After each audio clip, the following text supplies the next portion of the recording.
स्वस्थता फाउंडेशन की तरफ से आप लोगों को स्वागत। स्वस्थता अभियान में आज हम डिस्कस करने वाले हैं डायबिटीज मेलिटस। सब लोगों को डायबिटीज के बारे में पता होगा, लेकिन डायबिटीज क्या होता है, किस वजह से आता है, उसका सिम्टम्स क्या है, उसके बारे में थोड़ा बेसिक नॉलेज हम आज जान लेंगे। ठीक है, आपको पता है क्या कि डायबिटीज में हमारा इंडिया कौन से पोजीशन है? किसी को पता है तो बता सकते। नंबर 1 नहीं, नंबर 2 है। क्यों है? नंबर 2 है। अगर हम ठीक तरह से हमारा लाइफस्टाइल और डायबिटीज के बारे में जान लिया और ठीक तरह से उसे फॉलो किया तो हम क्या कर सकते हैं, डायबिटीज को रिवर्स कर सकते हैं और क्योर भी कर सकते हैं। इसीलिए इस अभियान में डायबिटीज का मतलब क्या होता है, किस वजह से आता है, किस टाइप का डायबिटीज होता है ना, उसे किस तरह से डिजॉल्व करना है, उसके बारे में 7 डेज का कोर्स है, वो कंप्लीट डिटेल में करेंगे। आज बेसिक इंट्रोडक्शन का है। सब लोग अपने आप को म्यूट कीजिए, वीडियो को ऑफ कर लीजिए, क्योंकि कई बार वीडियो जब स्टार्ट होता है ना तो लोगों का ध्यान भंग होता है। सो प्लीज अपने वीडियो को ऑफ कर लीजिए। ओके। श्वेता जी, आप तो आप ओपन रखिए ना। हाँ,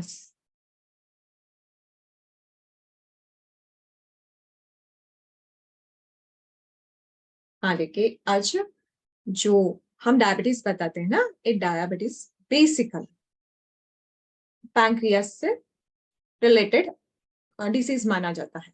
देखिए, हमारे बॉडी में पैंक्रियास कहाँ होता है? आप देख रहे हैं ना, लीवर, यहाँ लीवर है, लीवर के नीचे है, यहाँ स्टमक दिखाई दे रहा है ना, स्टमक के पीछे होता है। एक पैंक्रियास आर्गन स्टमक के पीछे होता है। और पैंक्रियास के बारे में देखेंगे। Pancreas is very important organ in the digestive system. Pancreas माना जाता है बहुत ही प्रमुख ऑर्गन होता है। किस लिए? डाइजेस्टिव सिस्टम के लिए। ये डाइजेशन को इंप्रूव करता है, डाइजेशन में बहुत अच्छा रोल निभाता है। Pancreas is a elongated tapered organ. आपने अभी तो देखा है ना, कैसा है पैंक्रियास? एलोंगेटेड और टेपरिंग ऑर्गन होता है ना। और इसका लेंथ कितना होता है? It is 12 to 15 centimetre long organ होता है। बस छोटा ही है, बट काम तो बहुत ही अच्छा करता है। बहुत सारे काम को ये छोटा ऑर्गन निभाता भी है। It located exactly behind the stomach in the upper abdomen. देखिए, मैंने बताया ना, ये कहाँ लोकेट होता है? स्टमक के पीछे होता है। अब it is divided into 3 parts. Pancreas को 3 पार्ट्स में डिवाइड किया गया है। पहला पार्ट है head, the right side of the organ. जो पैंक्रियास होता है ना, उसका right side of the organ होता है। It is widest part of the organ. जब हमने पैंक्रियास देखा है ना अभी, वो वाइडेस्ट पार्ट होता है ना, उसे हेड बताते हैं। It lies and curved of the duodenum and the first part of the small intestine. वो कहाँ तक होता है? First part of the small intestine, उस एरिया में हेड ऑफ द पैंक्रियास होता है। और सेकेंड पार्ट, हमारे पैंक्रियास का सेकेंड पार्ट हम बॉडी कहलाते हैं। The tapered left side extended slightly upward. यहाँ क्या होता है? टेपरिंग होता है ऑर्गन का, वो लेफ्ट साइड में थोड़ा अपवर्ड मूवमेंट में जाता है। देखिए यहाँ है ना, लेफ्ट साइड में ऊपरी जगह में जाता है। और अनदर पार्ट यानी कि थर्ड पार्ट टेल कहलाता है। Pancreas ends with the spleen. वो स्प्लीन का, पैंक्रियास का एंड स्प्लीन के तक रहता है। और उसके बाद और एक इंपॉर्टेंट उसके पार्ट है, वेरी वेरी इंपॉर्टेंट भी कह सकते हैं, वो पैंक्रियाटिक डक्ट है। अभी नेक्स्ट पिक्चर में हम देख लेंगे। देखिए यहाँ आपको दिखाई दे रहा है ना, ये हेड है, इस पार्ट को हेड कहलाता है। ये सब पूरा पैंक्रियास का मेन पार्ट होता है, इसे हेड कहलाता है, पैंक्रियास का हेड पार्ट होता है। और यहाँ देखिए टेपरिंग मूव टुवर्ड्स अपवर्ड, इसे बॉडी कहलाता है। और उसके बाद वो टिप होता है ना पैंक्रियास के, वो टिप को हम क्या कहते हैं, टेल कहते हैं। हेड, बॉडी और टेल, 3 पार्ट समझ में आ गए ना। और नेक्स्ट हम देख सकते हैं, देखिए यहाँ एक ब्रांचेस की तरह दिखाई दे रहा है और यहाँ ट्यूब की तरह दिखाई दे रहा है। इसे हम क्या बोलते हैं, पैंक्रियाटिक डक्ट। इसके बारे में बाद में हम जानेंगे। देखिए ये ब्रांचेस भी होता है, ये पैंक्रियाटिक डक्ट कहलाता है। ठीक है, next pancreas glands. Pancreas called as a mixed gland. It performs both functions of endocrine as well as exocrine. Pancreas का एक स्पेशलिटी है, वो क्या काम करता है, मिक्सड ग्लैंड भी कहलाता है। इसमें स्पेशलिटी क्या है, जनरली एंडोक्राइन ग्लैंड्स होता है, नहीं तो एक्सोक्राइन ग्लैंड्स होता है। लेकिन पैंक्रियास का स्पेशलिटी है, ये दोनों काम कर लेता है एक साथ, यानी कि एंडोक्राइन का फंक्शन भी करता है और एक्सोक्राइन का भी फंक्शन जो भी है वो भी पूरा करता है। अभी देखेंगे एक्सोक्राइन ग्लैंड्स का क्या काम है और एंडोक्राइन ग्लैंड्स का क्या काम है। एक्सोक्राइन ग्लैंड्स का फंक्शंस, एक्सोक्राइन ग्लैंड्स का मतलब ये होता है, इट कंटेन्स द डक्ट, वो एक डक्ट रहता है। जनरली एक्सोक्राइन ग्लैंड्स में डक्ट्स रहता है। It stores the enzymes in the duct. ये क्या काम करता है, एंजाइम्स को स्टोर करता है, अपने डक्ट में स्टोर करता है। It secretes digestive enzymes. कौन से एंजाइम्स स्टोर करता है, डाइजेस्टिव एंजाइम्स स्टोर करता है। These enzymes are secreted into a network of duct. जो ऑर्गन से वो एंजाइम सेक्रेट होकर डक्ट के अंदर चला जाता है। उसके बाद क्या करता है, डाइजेस्टिव एंजाइम्स को स्टोर करके अपने डक्ट पे स्टोर करता है। और उसके बाद this duct send to enzymes to the near organ, उसके बाद वो अपने पास वाले जो ऑर्गन होता है ना उसमें भेज देता है। ये पैंक्रियास का एक्सोक्राइन ग्लैंड्स फंक्शन है। और डाइजेस्टिव एंजाइम्स में हमने देख लिया कि डाइजेस्टिव एंजाइम्स कौन होते, क्या क्या होता है। Pancreatic duct. It produces the natural juices called the pancreatic enzymes. It will help to break down of the food. ये क्या काम करता है, नेचुरल जूस यानी कि एंजाइम्स को प्रोड्यूस करता है। वो किस लिए काम करता है, जो हम खाना खाते हैं ना वो फूड पार्टिकल डाइजेस्ट हो जाए, इसीलिए वो डाइजेस्टिव एंजाइम्स को स्टोर करता है। उसके बाद these juices travel through our pancreas white duct. Pancreas duct के अंदर चला जाता है। It enter into the upper part of your small intestine called duodenum. और स्टोर होने के बाद क्या करता है, डिओडिनम, यानी कि डिओडिनम का मतलब है स्मॉल इंटेस्टाइन का फर्स्ट पार्ट यानी कि अपर पार्ट, उसके अंदर जाता है एंजाइम सब, हमें जो भी फूड खाते हैं ना उसे अच्छी तरह से डाइजेस्ट हो जाए।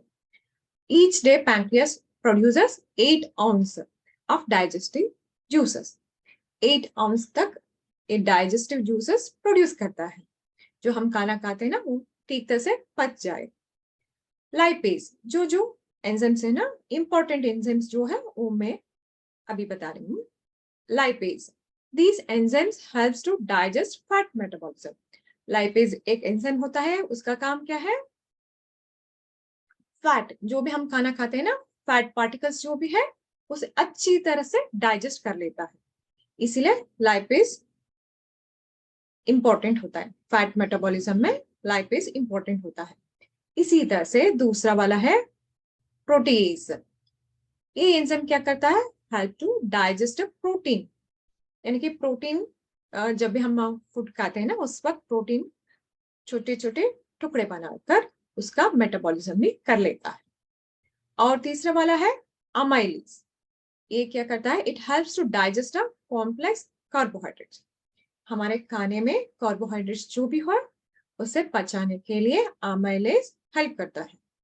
लाइपेज, प्रोटीएज एंड अमाइलेज, ये 3 इंपॉर्टेंट एंजाइम्स होता है, वो एक्सोक्राइन ग्लैंड प्रोड्यूस करता है। इसी वजह से क्या होता है, डाइजेशन अच्छी हो जाता है। ये टोटली क्या हुआ, एक्सोक्राइन ग्लैंड्स का यानी कि पैंक्रियास का एक्सोक्राइन ग्लैंड्स का फंक्शन पता चलते हैं। अभी देखेंगे एंडोक्राइन फंक्शंस क्या करता है। एंडोक्राइन ग्लैंड्स किस तरह से फंक्शन करता है, it does not contain ducts. Exocrine glands में क्या होता है, डक्ट्स होता है, लेकिन एंडोक्राइन ग्लैंड्स में डक्ट्स नहीं होता है। It produces the hormones directly enter to the blood stream. वहां क्या होता है, एंजाइम्स प्रोड्यूस करता है, लेकिन एंडोक्राइन हार्मोन्स प्रोड्यूस करता है, और वह डक्ट में स्टोर होता है। यहाँ क्या कहा आता है, ब्लड स्ट्रीम के अंदर जाता है। जो भी प्रोड्यूस करता है हार्मोन वो directly enter into the blood stream. The endocrine glands each consist of islets of Langerhans which secretes the hormone into the bloodstream. Endocrine glands में भी क्या होता है, islets of Langerhans एक हार्मोन होता है, वो क्या करता है, हार्मोन्स को सेक्रेट करता है और ब्लड स्ट्रीम के अंदर जाता है। लेकिन functions of the islets of cells क्या क्या करता है, it produces the 3 types of cell. कौन कौन सा है, अल्फा सेल्स। ये अल्फा सेल्स क्या करता है, it synthesise and store and secrete the hormone glucagon. ये क्या करता है, हमारे ग्लूकोज लेवल को बढ़ाता है। अल्फा सेल्स क्या करता है, ग्लूकागॉन को सेक्रेट करता है। ठीक है, इसका काम क्या है, ग्लूकोज हमारे ब्लड में जो ग्लूकोज होता है ना वो ज्यादा बढ़ने के लिए ये हेल्प करता है। और beta cells is very important, आज का टॉपिक का वेरी वेरी इंपॉर्टेंट यही है। बीटा सेल्स यानी कि प्रोड्यूस इंसुलिन। ये क्या काम करता है, इंसुलिन करता है। इंसुलिन का क्या काम है, which helps to keep the glucose in our blood with a normal range. ये नॉर्मल रेंज को मेंटेन करने के लिए हेल्प करता है। इट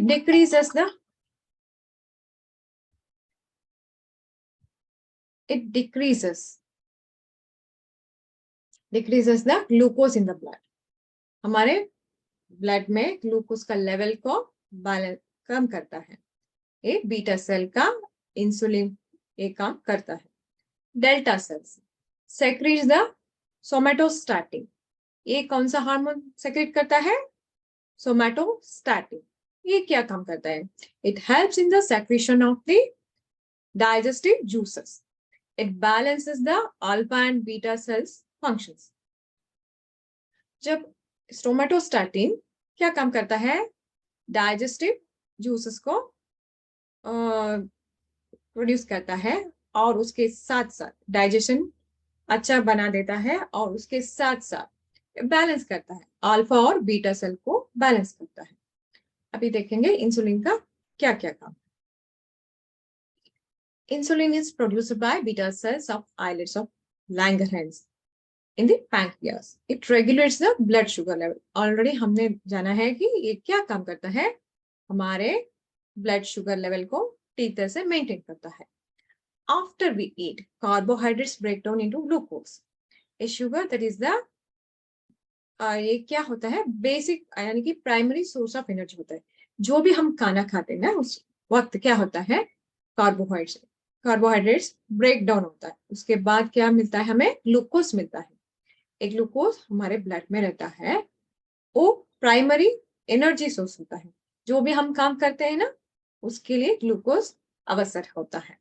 जो भी ब्रेकडाउन ऑफ दी कार्बोहाइड्रेट से हमें क्या मिलता है, ग्लूकोज मिलता है, वो ही एनर्जी है हमारे बॉडी का। Insulin is a chemical messenger that allows cells to observe glucose.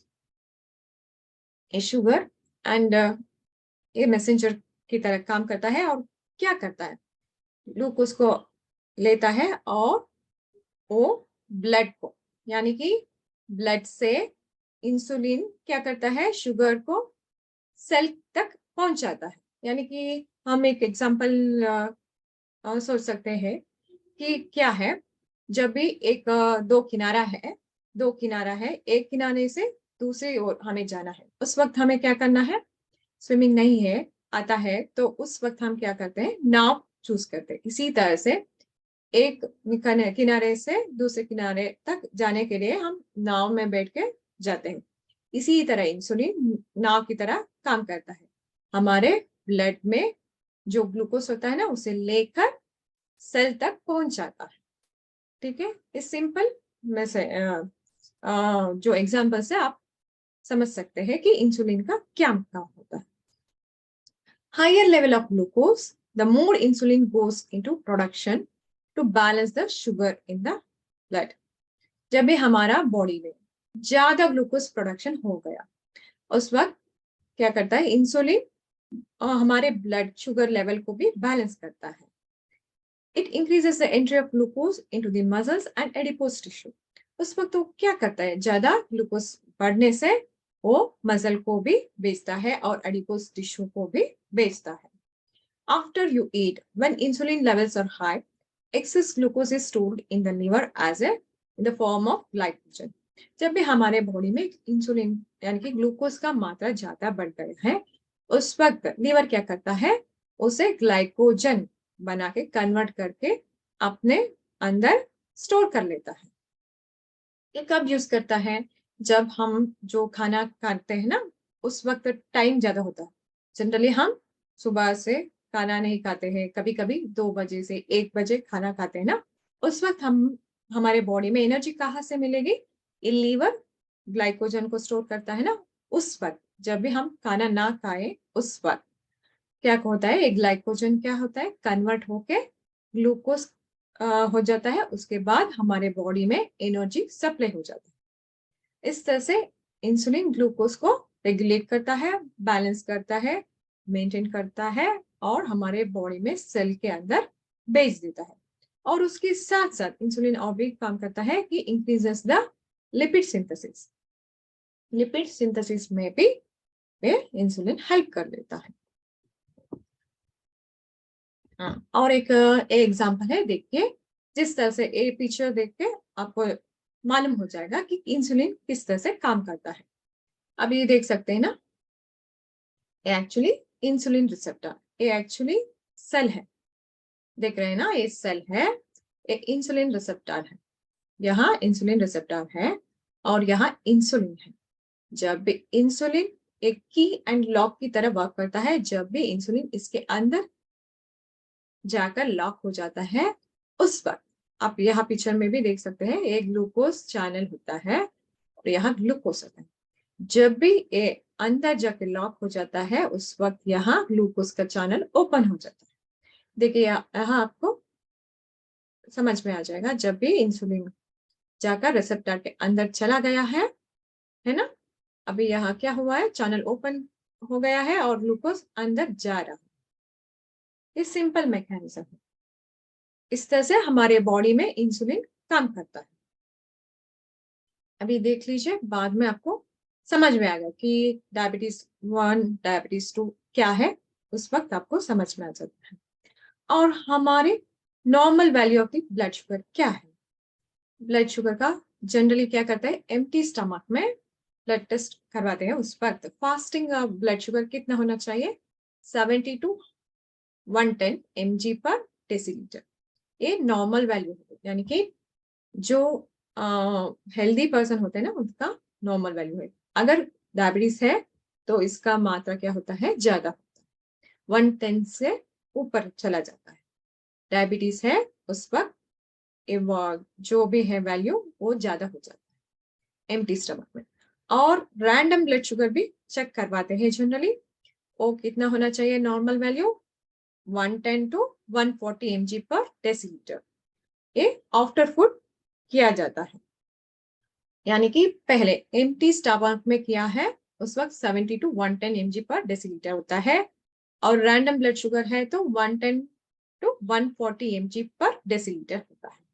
ये नॉर्मल वैल्यू सब लोगों को याद रखना चाहिए। एम्प्टी स्टमक में क्या वैल्यू आना चाहिए और आफ्टर फूड में क्या वैल्यू होना चाहिए। इसी के ऊपर हम डिटेक्ट कर सकते हैं कि डायबिटीज है या नहीं। अभी देखेंगे डायबिटीज में कितने वैरायटी है, types of diabetes. Diabetes type 1 और डायबिटीज टाइप 2 और प्रेगनेंसी डायबिटीज होता है उस वक्त उसे क्या कहलाता है गैस्ट्रेशनल डायबिटीज और प्री डायबिटिक। इस सभी के बारे में हम अभी डिटेल पढ़ेंगे। पहला वाला है डायबिटीज मेलिटस टाइप 1 है। Diabetes type 1 auto immuno diseases है, ठीक है। इसे ऑटो इम्यूनो डिसीज क्यों बोलते हैं, क्योंकि here our body cells will damage own healthy cells। जो ऑटो इम्यूनो सिस्टम का मतलब है हमारा पुलिस, यानी कि बाहर जो भी आए उससे फाइट करके भगा देता है। लेकिन यहाँ ऑटो इम्यूनो सिस्टम में क्या हो जाता है, जो पुलिस होते हैं ना हमारे बॉडी में, वो अपना ही हेल्दी सेल को डैमेज कर लेता है, यानी कि production of insulin will be decrease.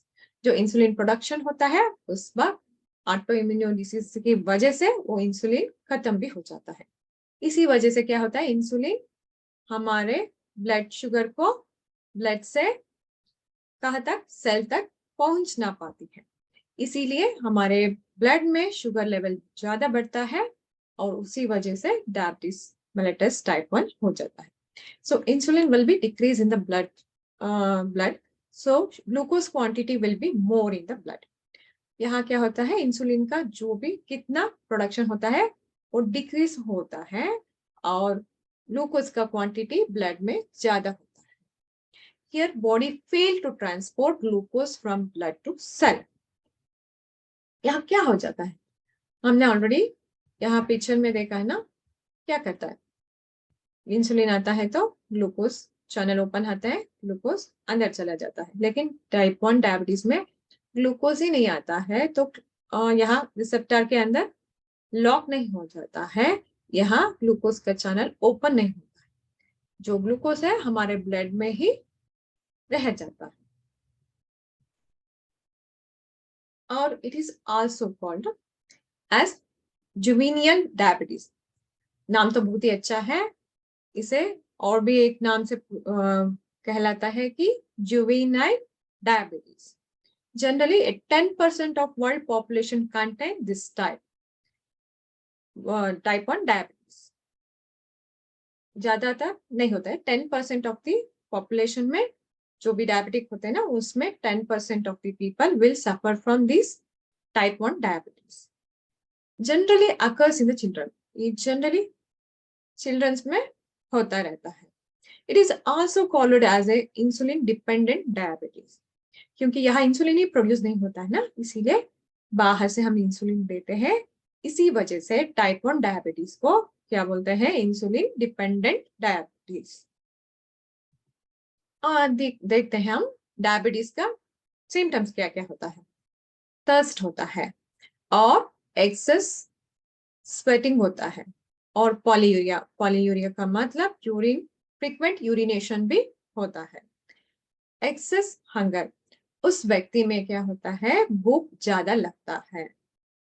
और पॉलीडेप्सी, यानी कि उस व्यक्ति में एक्सेसिव यूरिनेशन होता है, स्वेटिंग होता है, इसी वजह से वाटर कंटेंट क्या होता है, कम होता है, इसी वजह से पॉलीडेप्सी भी हो जाता है। और हेडेक, फ्रीक्वेंट हेडेक भी आ सकता है। उसका फास्ट हार्ट रेट, यानी कि उसका हार्ट बीट फास्ट हो सकता है। Frequent infection skin, vaginal and gut, जो उस व्यक्ति में क्या होता है, हमने ऑलरेडी देखा है ना, इम्यून सिस्टम जो काम करना है उतना काम नहीं करता है, सो उस व्यक्ति में इम्यून सिस्टम कम हो जाता है। इसीलिए जब भी generally fastly they can get the infections, जल्दी इन्फेक्शन हो जाता है उन लोगों में। स्किन का भी इन्फेक्शन होता है, वाजाइनल पार्ट में भी इन्फेक्शन हो सकता है, यानी कि यूरिनरी ट्रैक इन्फेक्शन। और गम में, हमारे दांतों का वसूड़ों में भी इन्फेक्शन हो सकता है। जनरली इस डायबिटीज टाइप 1 पेशेंट में इम्यून सिस्टम कम होता है, इसीलिए तो जो भी प्रॉब्लम है जल्दी अकर हो जाता है, एक्सपोज टू एयर, उसमें सर्दी, इस तरह से जब भी इम्यून सिस्टम कम होता है ना, जल्दी वो डिसीज जल्दी एंटर हो जाता है उनके बॉडी में। और ब्लर्ड विजन भी हो सकता है। स्लो हीलिंग वुंड्स, जब भी वुंड्स होता है ना वो स्लोली हील होता जाता है। बेली पेन यानी कि एब्डोमिनल एरिया में पेन भी हो सकता है। अनकॉन्शियसनेस भी हो सकता है, कभी कभी शुगर लेवल में डिफरेंस है उस पर अनकॉन्शियसनेस भी हो सकता है। और कुछ लोगों में शेकिंग ऑफ द हैंड्स हो सकता है, हेड भी हो सकता है, और कंफ्यूजन स्टेट यानी कि माइंड में कंफ्यूजन स्टेट में रहता है। ठीक है, ये सभी डायबिटीज टाइप 1 का सिम्टम्स होता है। और रिस्क फैक्टर यानी कि जो जिस कारण में ये प्रॉब्लम्स आ सकता है। फैमिली हिस्ट्री हो सकता है, हेरिडिटरी डिसऑर्डर्स हम बोलते हैं ना, जो हमारे फैमिली कोई डायबिटीज टाइप 1 के शिकार है, उसी वजह से हेरिडिटरी ट्रांसफॉर्मेशन भी हो सकता है। और एनवायरमेंटल कॉजेस, इसी वजह से भी डायबिटीज टाइप 1 आ सकता है। ठीक है, अभी डायबिटीज टाइप 2 देखेंगे। In this type of diabetes insulin production will be normal, but receptor will not receive the insulin in the cells or not functioning properly. एक यहाँ क्या हो जाता है, एक्चुअली इंसुलिन अच्छी तरह से प्रोडक्शन तो होता है हमारे बॉडी में, लेकिन कुछ रिसेप्टर का प्रॉब्लम हो जाता है। इसी वजह से क्या होता है, इंसुलिन अपने सेल में रहने वाले रिसेप्टर के अंदर जाकर लॉक नहीं हो पाता है। उसी वजह से क्या होता है, हम फिर से इंसुलिन हमारे ब्लड में ज्यादा मात्रा में स्टोर होना चालू हो जाता है। पहला का डायबिटीज टाइप 1 में इंसुलिन ही कम प्रोडक्शन होता था।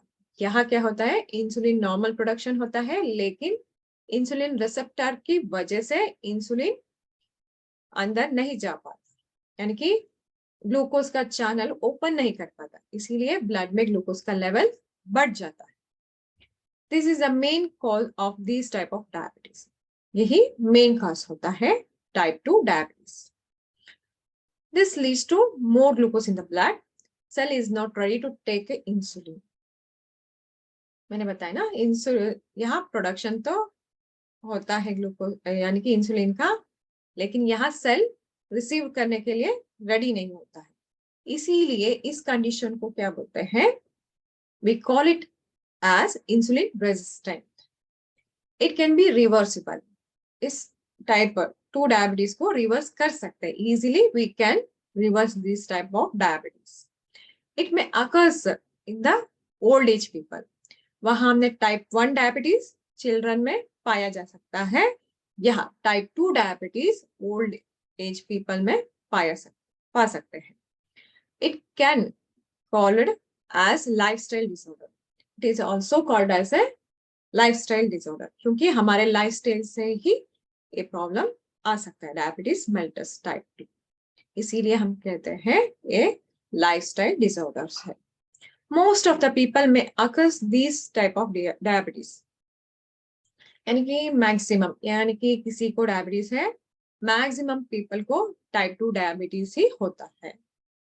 लेकिन डायबिटीज टाइप 1 10% पीपल में पाया जाता है, बाकी सभी इस डायबिटीज टाइप 2 में पा सकते हैं। Please mute yourself. और डायबिटीज टाइप 2 में क्या होता है, सिम्टम्स क्या क्या आता है, पॉलीयूरिया, थर्स्ट, फैटिग, यानी ऑलरेडी हमने डिस्कस किया है, पॉलीयूरिया का मतलब फ्रीक्वेंट यूरिनेशन होता है, और थर्स्ट का मतलब ज्यादा हमें क्या होता है, प्यास ज्यादा लगता है। फैटिग का मतलब है थकावट, ज्यादा थकावट रहता है पर्सन, और वेट लॉस भी हो सकता है। और पॉलीडिप्सिया, ऑलरेडी मैंने बताया ना, water content in our body will be decrease, so it leads to polydipsia. Excess hunger, यानी कि जो व्यक्ति में भूख ज्यादा लगता है, और ब्लर्ड विजन, ये भी कॉमन होता है, हमारा रोशनी कम होता है। फास्ट हार्ट रेट, हाँ यहाँ भी हमारा हार्ट का धड़कन का रेट ज्यादा हो सकता है। बर्निंग सेंसेशन ऑफ सोल्स और पम्प्स। शुगर पेशेंट में आप देख सकते हैं कि कुछ लोगों में बर्निंग सेंसेशन होता है उसके पाम में और सोल में, ये भी एक लक्षण होता है। और कुछ लोगों में मसल्स क्रैम्प्स होता है। ये सभी डायबिटीज टाइप 2 का सिम्टम्स हो जाए। ऑलरेडी हमने देखा ना, it is considered as lifestyle disorder. Unhealthy food habit एक किस लिए आता है, यानी कि टाइप 2 डायबिटीज का कॉजेस क्या है? It is because of unhealthy food habit. जो व्यक्ति अनहेल्दी फूड हैबिट लेता है, यानी कि पैकेट फूड और रिफाइंड फूड जो खाता है ना, उस वक्त वो ज्यादा खाता है refined food, packet food, preservative डाले हुए, एरिएटेड जूस जो भी है, वो सभी अनहेल्दी फूड माना जाता है। उसका लाइफस्टाइल में ये ज्यादा खाता रहता है तो डायबिटीज टाइप 2 आ सकता है। और टेंशन एंड स्ट्रेस, जो व्यक्ति में टेंशन ज्यादा करता है, उनका काम टेंशन हो सकता है, जो भी है, टेंशन और स्ट्रेस से भी हमारे बॉडी के ऊपर असर होता है, उससे भी हमें क्या होता है, डायबिटीज टाइप 2 आ सकता है। लैक ऑफ एक्सरसाइज और योगा, हमारे बॉडी में जनरली हमें हेल्दी होना है तो हमें क्या करना है, एक्सरसाइज करना है। जो व्यक्ति में एक्सरसाइज कम है या योगा कर नहीं करते हैं, उस आदमी में भी चांसेस होता है डायबिटीज टाइप 2 आ सकता है। और प्रॉपर वॉकिंग भी इतना ही इम्पोर्टेंट होता है। और प्रॉपर टाइम फूड, जो व्यक्ति डायबिटीज के मरीज है वो ठीक समय में खाना नहीं खाता है, यानी कि एक दिन छोड़ता है, खाना नहीं खाता है और दूसरे दिन खाता है, जो भी है अनटाइम फूड भी हम कह सकते हैं। Timely proper food is very very important. वो ठीक तरह से निभाया नहीं, उस वक्त भी डायबिटीज टाइप 2 आ सकता है। और ओवर ईटिंग, जो भूख नहीं लगता लेकिन वो ईटिंग कर रहा है, यानी कि फूड क्रेविंग भी हो सकता है, उस वक्त वो व्यक्ति क्या करता है, ओवर ईटिंग करता है। और स्लीपलेसनेस, वो नींद अच्छी नहीं आता है, यानी कि हमने ऑलरेडी जाना है कि अच्छी नींद करने से क्या होता है, हमारे बॉडी में जो भी है हार्मोन्स अच्छे रिलीज होता है, और जो भी है रिपेयर करता है हमारे मसल्स को, ब्रेन मसल्स को, और ग्रोथिंग हार्मोन्स भी रिलीज करता है। इस सभी जो भी रिपेयर का काम है जब हम सोते हैं ना, उसी वक्त होता है। इसीलिए अच्छा नींद करना इंपॉर्टेंट होता है। जो व्यक्ति अच्छा नींद नहीं करता है वो भी एक रीजन हो सकता है। और ओवर थिंकिंग, नेगेटिव थॉट्स भी हो सकता है, जो अननेसेसरी ओवर थिंकिंग करता रहता है ना, उस व्यक्ति में भी डायबिटीज टाइप 2 आ सकता है।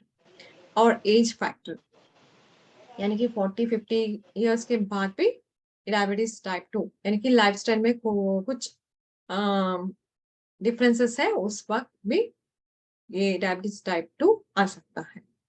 फैमिली हिस्ट्री, यानी कि हेरिडिटरी, ये हेरिडिटरी डिसऑर्डर्स भी है, जो फैमिली में किसी को है, यानी कि पेरेंट्स को है, ग्रैंड पेरेंट्स को है, उस वक्त ये आ सकता है। और वेट भी एक रीजन है, ओवरवेट से वजह से भी डायबिटीज टाइप 2 आ सकता है। और हार्मोनल का इम्बैलेंस से भी ये आ सकता है। ये सभी कॉजेस है डायबिटीज टाइप 2 आने के वजह, ये सभी है। अगर ठीक समय में हम डायबिटीज का ट्रीटमेंट ना दिए, उस वक्त क्या होता है, नेक्स्ट स्टेज क्या हो सकता है रिस्क ऑफ द डायबिटीज में? हार्ट एंड ब्लड वेसल्स के ऊपर असर पड़ता है, हार्ट और हृदय और ब्लड वेसल के ऊपर असर पड़ता है, यानी कि कार्डियोवास्कुलर डिसीज का शिकार बन जाता है वो व्यक्ति। Coronary artery diseases with chest pain, angina and heart attack भी हो सकता है। इसीलिए ठीक समय में ट्रीटमेंट करना जरूरी होता है। नर्व डैमेज फ्रॉम डायबिटीज, इस ग्लूकोज लेवल ज्यादा हो गया, उस वक्त नर्व भी डैमेज हो सकता है। Too much sugar can injure the walls of the blood vessels, so may cause in sometimes the person may cause a tingling sensation and numbness of the legs and burning of the soles. इसमें nerve damage होने का एक पहला stage होता है और उसके बाद नेक्स्ट स्टेज क्या होता है, डायबिटीज न्यूरोपैथी हम वो भी कहते हैं।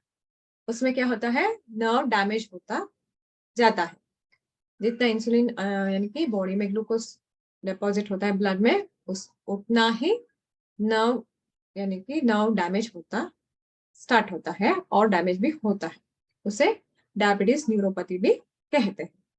और ये जो ग्लूकोज का लेवल ज्यादा होता है ना, लॉस ऑफ विजन, हमारे रेटिना के ऊपर भी ये असर पड़ता है, वो जो भी है क्लॉट कर लेता है, जो ब्लड वेजल्स होता है ना वहां क्लॉट कर लेता है, इसी वजह से लॉस ऑफ विजन भी हो सकता है। और kidney related issues, kidney filter करने का काम अच्छा तरह से कर लेता है, लेकिन ग्लूकोज बढ़ने से उसका ऊपर भी असर पड़ता है और किडनी फेलियर भी हो सकता है। इसीलिए डायबिटीज के ऊपर अच्छी ट्रीटमेंट लेना है, अच्छी लाइफस्टाइल बनाना है, it is very very important. हम अच्छी केयर ले लिया तो ये सभी प्रॉब्लम्स नहीं हो पाती। और तीसरा वाला हमने ऑलरेडी जाना है ना, गैस्ट्रेशनल डायबिटीज, यानी कि प्रेगनेंसी में आने वाले डायबिटीज होता है। Generally it will occur in the pregnancy, pregnancy में ये होता है। पर्टिकुलर कॉजेस और नॉट नोन, इसी रीजन से होता है, इतना परफेक्ट हम कह नहीं सकते। Generally it happens because of insulin and insulin receptor functions. Generally ये हो सकता है कि इंसुलिन और इंसुलिन रिसेप्टर के वजह से भी हो सकता है। Controlling of blood sugar is very important during pregnancy.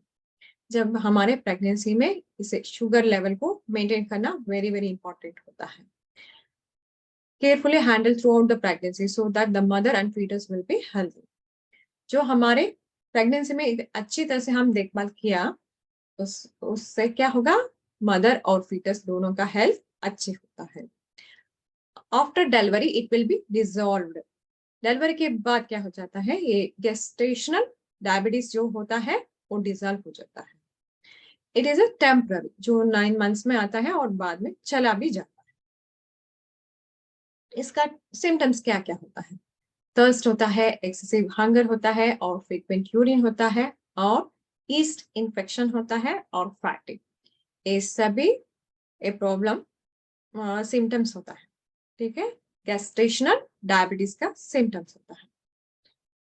उसके बाद रिस्क फैक्टर, यानी कि किससे it may be being overweight, जो व्यक्ति वेट ज्यादा है उसको भी गैस्ट्रेशनल डायबिटीज हो सकता है। नॉट बीइंग फिजिकली एक्टिव, जो काम करने में इतना इंटरेस्टेड है नहीं है, वो काम ठीक से नहीं कर पाता, उसके वजह से भी ये प्रॉब्लम हो सकता है। हैविंग प्री डायबिटीज, जो व्यक्ति में प्री डायबिटीज ऑलरेडी था, प्रेगनेंसी से पहले प्री डायबिटीज ऑलरेडी था, उस व्यक्ति में भी हम देख सकते हैं। Having gestational diabetes during A previous pregnancy, यानी कि उस व्यक्ति में सेकेंड प्रेगनेंसी है, उसका पहला प्रेगनेंसी में गैस्ट्रेशनल डायबिटीज था, उस वक्त क्या होगा, सेकेंड प्रेगनेंसी में गैस्ट्रेशनल डायबिटीज आ सकता है। Having a polycystic ovary syndrome, कुछ लोगों में पॉलीसिस्टिक ओवरी सिंड्रोम होता है, यानी कि हार्मोनल इम्बैलेंस होता है, उसी वजह से भी डायबिटीज आ सकता है। Having a immediate family members with diabetes, जो हमारे फैमिली में डायबिटीज के शिकार है, उसी वजह से भी ए गैस्ट्रेशनल डायबिटीज हो सकता है।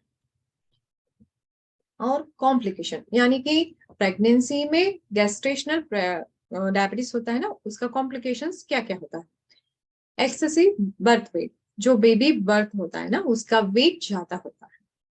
अर्ली बर्थ, यानी कि वो बेबी बर्थ होता है ना, प्रीमेच्योर बेबी हो सकता है। सीरियसली ब्रीथिंग डिफिकल्टीज, जो प्रीमेच्योर बेबी होता है, यानी कि गेस्टेशनल डायबिटीज जो भी होता है ना मदर में, उसके बेबी में ब्रीथिंग डिफिकल्टी भी आ सकता है।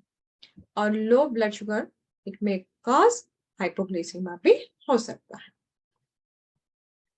और लास्ट ये है प्री डायबिटिक, यानी कि हमें डायबिटिक का जो है, हम ऑलरेडी जब भी हम टेस्ट करवाते ना, ये जरूर हम देख सकते हैं कि HbA1c होता है।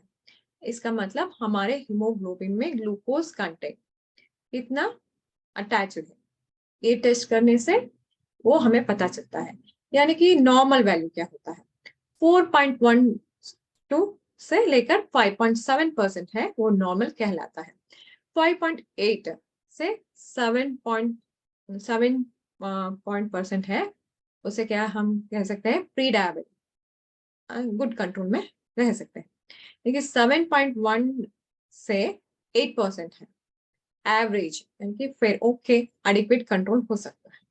लेकिन 8.1 से 9% है तो पूर कंट्रोल, यानी कि डायबिटीज माना जाता है। अबोव 9% है, उस व्यक्ति में हम कह सकते हैं कि वेरी वेरी पूर कंट्रोल, यानी कि नेक्स्ट डायबिटिक का होता है। ठीक है, अभी इससे भी हो गया जो मैंने बताया ना। अगर आपको कोई डाउट है तो पूछ सकते हैं, जो भी मैंने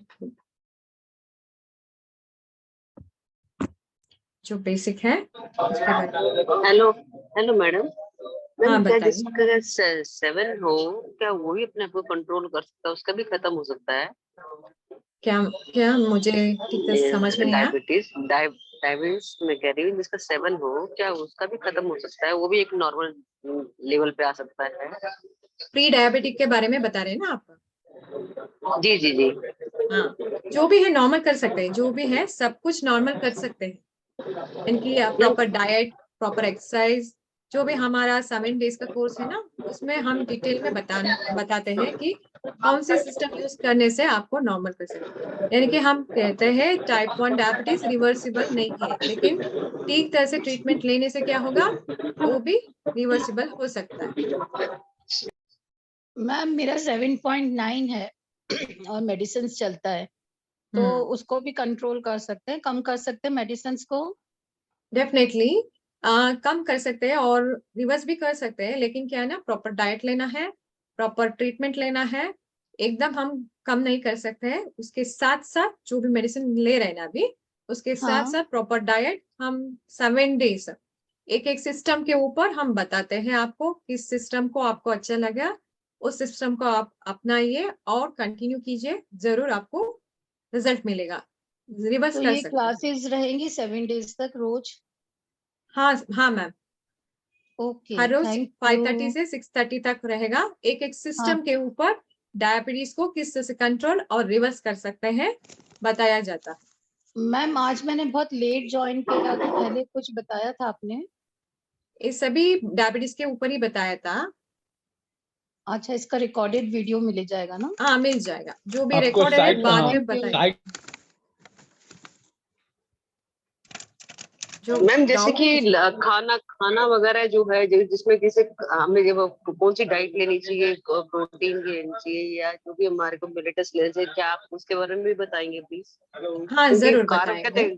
कहते कार्ब हाँ, ज्यादा नहीं लेने चाहिए, अभी हमें समझ नहीं आता है, इसलिए थोड़ा सा प्लीज एक्सप्लेन कर देंगे बाद में। आज का क्लास में नहीं एक्सप्लेन करेंगे, लेकिन डाइट का सेपरेट क्लास लेंगे, उसमें एक्सप्लेन करेंगे किस तरह से आपको डाइट मेंटेन करना है। ठीक है, 5 मिनट्स में नहीं होगा, डिटेल में बताएंगे। एलोपैथिक दवाई डाइट बहुत बराबर है कि जरूरी है मैम। आयुर्वेदिक? एक एक के बाद बताइए, क्वेश्चन समझ में नहीं आता है। एलोपैथिक बराबर है या आयुर्वेदिक करनी चाहिए? हम यहाँ बात कर रहे हैं कि without drugs we can reversible.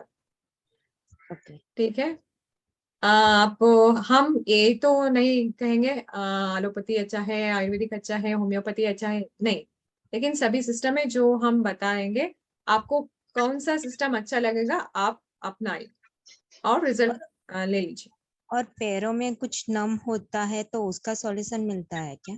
जरूर जरूर, एक एक अभी जो प्रॉब्लम है उसका क्या आपको पता चलना है ना, डायबिटीज क्या मैडम होता है मैडम उसके क्या बारे इस में वजह से डिटेल पढ़ा है।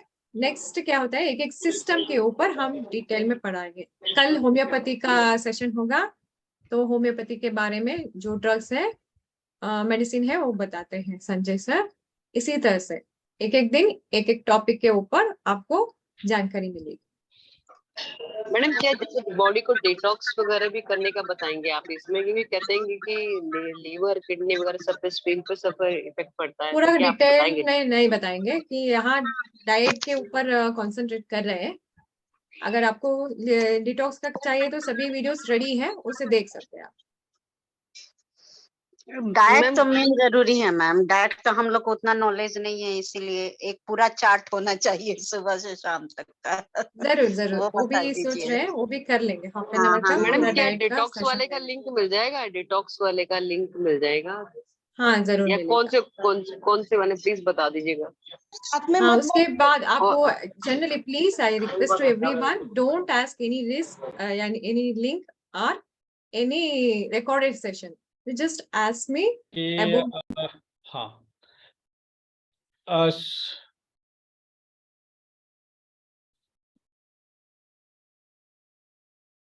श्वेता मैम आप हाँ हाँ एक्चुअली ऐसा है ना कि अभी जो है, अभी क्लासेस तो अभी कई सारे हमारे जो सीनियर हैं वो भी आके क्लास लेंगे।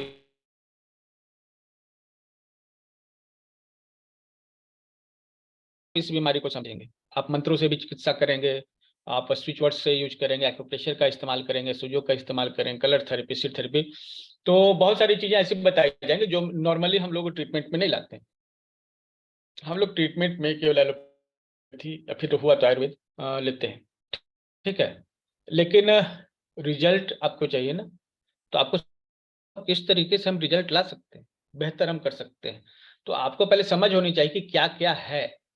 आप किसी होटल में जाते हैं तो वहाँ ऑर्डर करते हैं कि पहले मेनू दो हमको, हम मेनू देख लेंगे पहले, उसके बाद तय करेंगे कि हमें क्या चाहिए।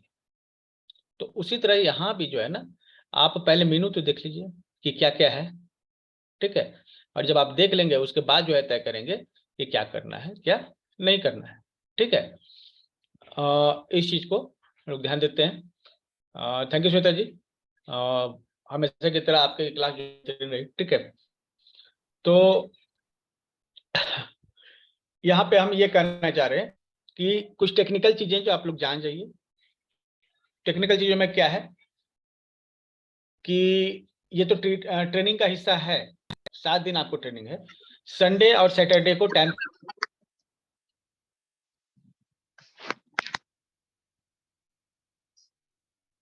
उस दिन वास्तु और ज्योतिष का भी है सैटरडे को, तो टाइम उस समय थोड़ा चेंज रहेगा, ठीक।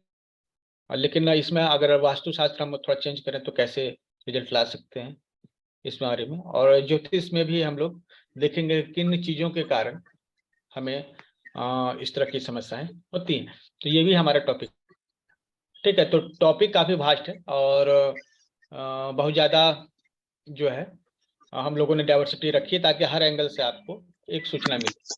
लेकिन सवाल ये है कि अगर इतने सारे इंफॉर्मेशन देंगे तो उसको एक जगह इकट्ठा करना भी तो मेहनत का काम होगा, है ना।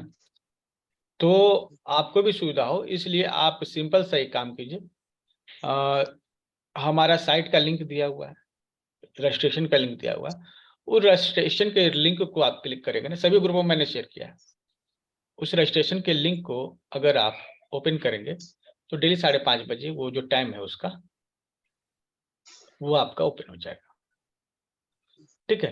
आपको कोई अलग से लिंक की जरूरत नहीं होगी फिर, ठीक है। एक सिंगल लिंक में जो है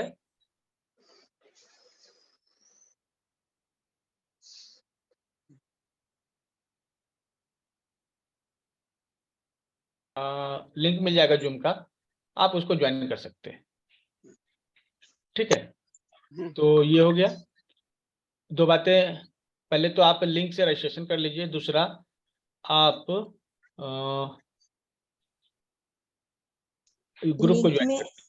लिंक में वो ईमेल इनवैलिड दिखा रहा है और नहीं हो रहा। क्या नहीं, वीडियो किसका है, वीडियो स्टॉप कीजिए। क्या बोले? तो वीडियो किसका स्टॉप कीजिए, चलिए। हाँ बताइए। हाँ